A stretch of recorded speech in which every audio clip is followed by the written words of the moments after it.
Hi everybody, I have been really happy with our progress in the course. We are getting towards the end of the book now into chapter 9, and we're really starting to talk about this implementation piece, which becomes extremely important.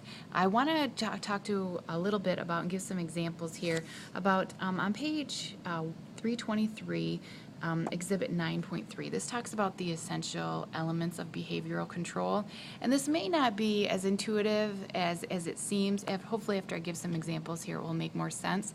But you can analyze a situation, you can formulate a strategy, and then you can try to implement it.